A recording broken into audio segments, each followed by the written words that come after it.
Deputada Talíria Petroni. Bom dia, acho que boa tarde já, talvez.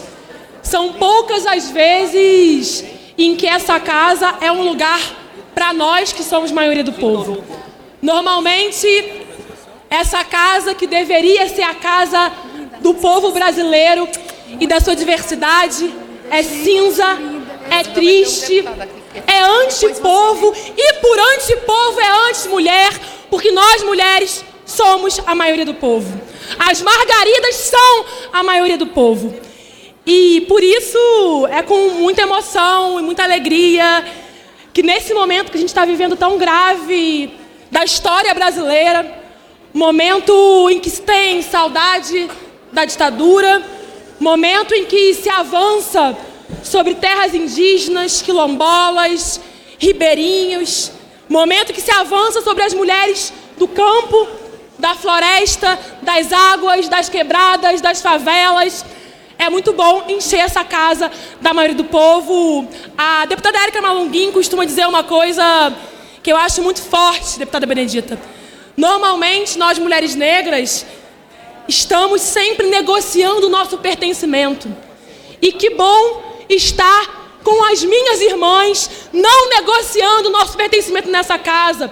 E podem chamar a Força Nacional, podem reprimir, porque a vida de muitas de nós já é uma vida em tragédia. E no território, no campo, avançando sobre um país que é o 5º país com maior índice de feminicídio, um país com uma violência sexista que avança, nós sempre resistimos com a nossa vida em tragédia, seja aqui dentro, seja lá fora, porque política é preço do pão, é preço do ônibus, é se nossas mulheres vão poder se aposentar ou não, é se os filhos das mulheres das quebradas vão chegar vivos em casa ou não, essas pescadoras, mulheres do campo, indígenas, ribeirinhas, quilombolas, vão ter direito à sua ancestralidade, seu território, num momento em que se nega, constrói, aprofunda a ideia de terra como propriedade individual e não como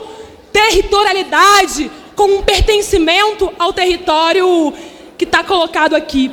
Eu penso que a democracia brasileira, deputadas, deputados, povo, ela é muito jovem, incompleta, ainda não havia chegado plenamente em favelas, em periferias, para as trabalhadoras camponesas, mas é um momento de um retrocesso gravíssimo e podem tremer aqueles que ousam trazer para essa casa, ousam trazer para as ruas com repressão a bandeira do fascismo, a política do ódio, da morte.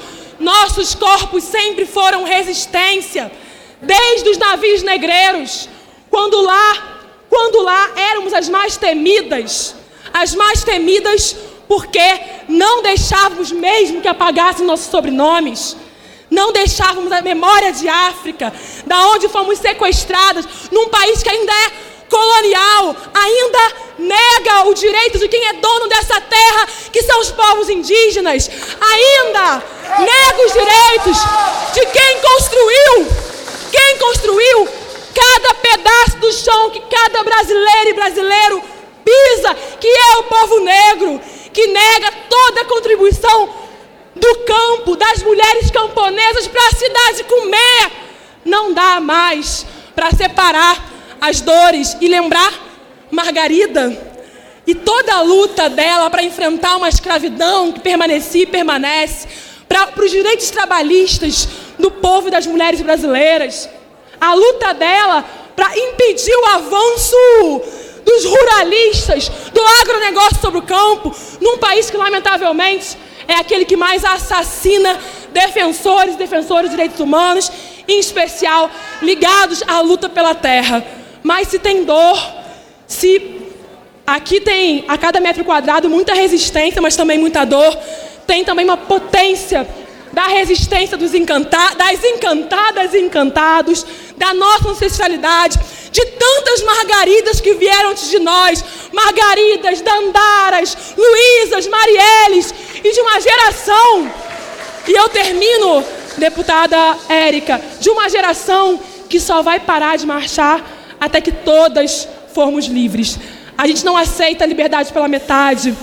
No país do quartinho de empregada, que só recentemente conquistaram seus direitos trabalhistas que estão sendo jogados no lixo, a gente não aceita retrocesso. Vamos enfrentar a Força Nacional, vamos enfrentar o presidente fascista, vamos enfrentar um Estado penal que avança sobre o nosso povo, vamos enfrentar a violência política que ameaça nossas mulheres. É por Margarida e por toda uma geração de mulheres trabalhadoras, camponesas, indígenas, quilombolas que será livre. Obrigada por tornar essa casa hoje um lugar onde não negociamos a nossa existência. Resistimos sempre.